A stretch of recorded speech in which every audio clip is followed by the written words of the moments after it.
The ultimate goal that these people have in mind is the goal to create a one world government run by the banking industry, run by the bankers, and they're doing it in sections. The European currency, the euro, and the European Constitution is one part of it. Now they're trying to do it in America with the North American Union, right? And they want to create a new currency called the Amero, right? And the whole agenda is to create a one world government where everybody has an RFID chip implanted in them. All money is to be in those chips, right? There'll be no more cash. And this is given me straight from Rockefeller himself. This is what they want to accomplish. And all money will be in your chips. And so instead of having cash, anytime you have money in your chip, they can take out whatever they want to take out whenever they want to.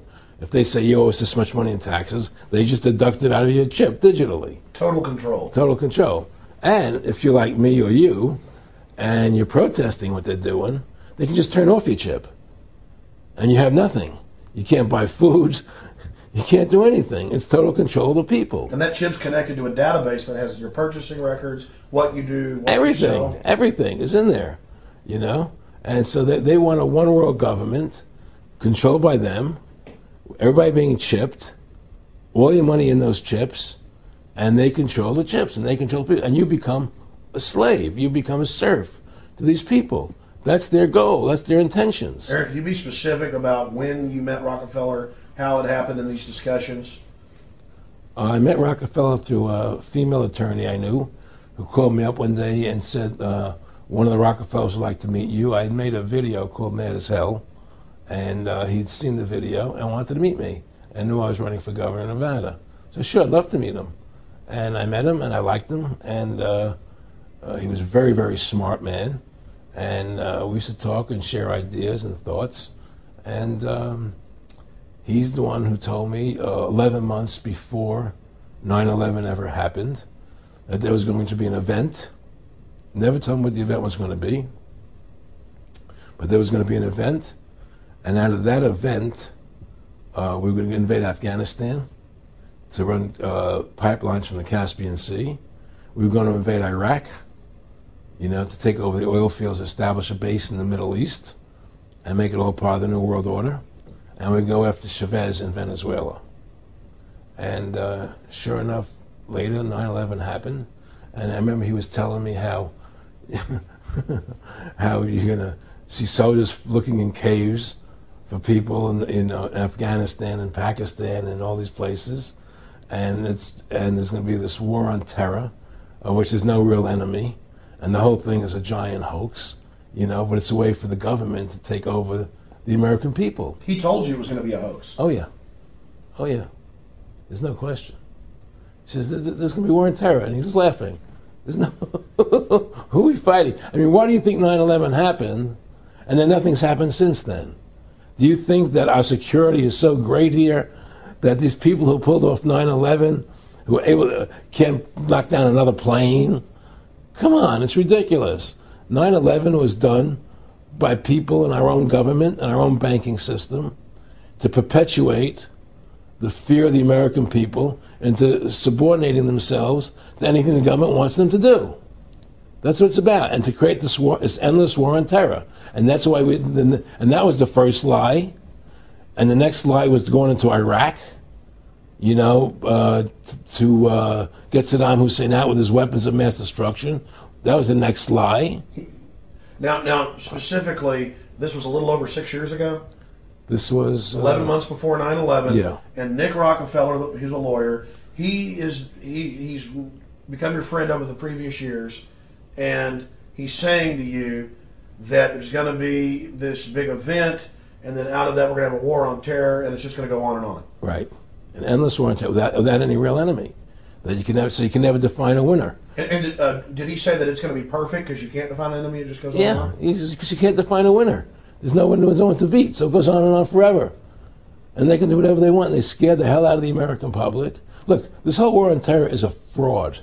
It's a farce. It's very difficult to say it out loud because people are intimidated against saying it. Because if you say it, they want to make you into a nutcase. Let's But be the truth has to come out. That's why I'm doing this interview.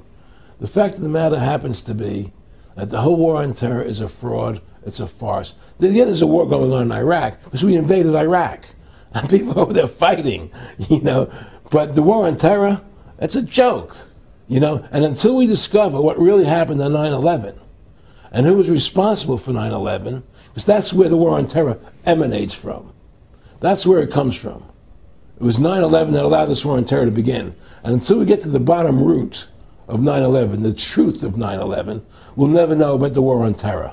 Aaron, you said that he was, and I think it's important, and I know this about the Rockefellers from Dr. Dennis Cuddy and many others who literally, you'll be 20 years old in a lunch line at college, and there's David Rockefeller. And here's here, I mean, they're experts at recruiting and getting what they call players, and that clearly he was, I mean, I want to make it specific and just get you to reiterate what you said last night about you got 30% of the vote, you were having an effect, you made mad as hell, they knew that you'd started the Constitution Party, Yeah. They knew that you were somebody who was taking action and getting things done, you'd already made some big films, had a lot of other successes, Right. So they were trying to recruit you, and didn't it come down to the point of, hey, we are here to recruit you, and don't worry, your chip's going to say, don't mess with us, you know, this guy's don't touch. Yeah, yes, that did happen. I was definitely being recruited, but it's more subtle than that. Well, in your words, just go through the process, and then what he said to you. Well, what it is remember, we were friends, and we used to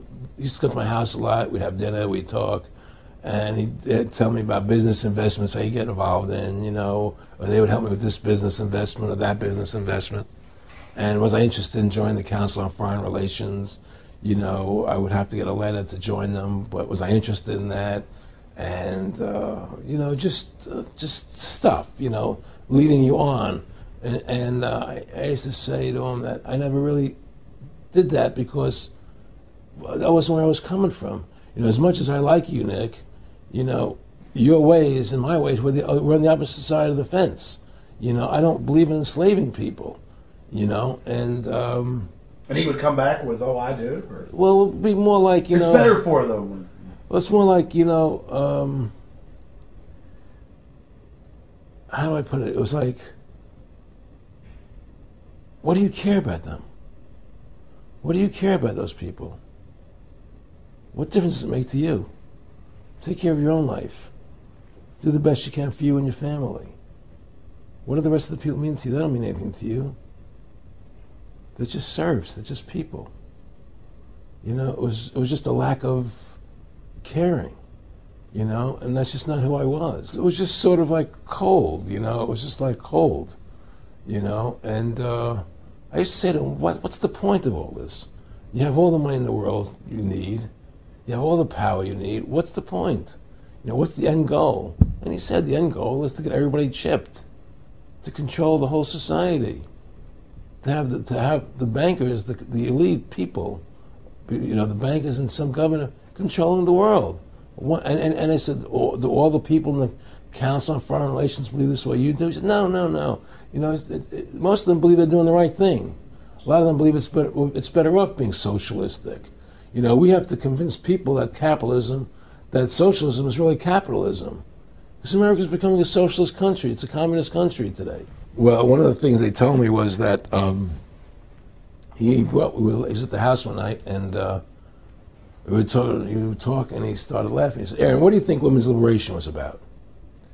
And I said, I had pretty conventional thinking about it at that point. I said, I think it's about women having the right to work, getting equal pay with men, just like they won the right to vote, you know? And he started to laugh. He said, you're an idiot. And I said, why am I an idiot? He said, let me tell you what that was about. We, the Rockefellers, funded that. We funded women's lib, you know? And we're the ones who got all over the newspapers and television, the Rockefeller Foundation. He says, and you want to know why? He says, there were two primary reasons. And they were, one reason was we couldn't tax half the population before women's lib. And the second reason was, now we get the kids in school at an early age. We can indoctrinate the kids how to think. It breaks up their family. The kids start looking at the state as the family, as the school, as the officials, as their family, not as the parents teaching them. And so those are the two primary reasons for women's lib, which I thought up to that point was a noble thing. You know, when I saw their intentions behind it, where they were coming from when they created it, the thought of it, I saw the evil behind what I thought was a noble adventure.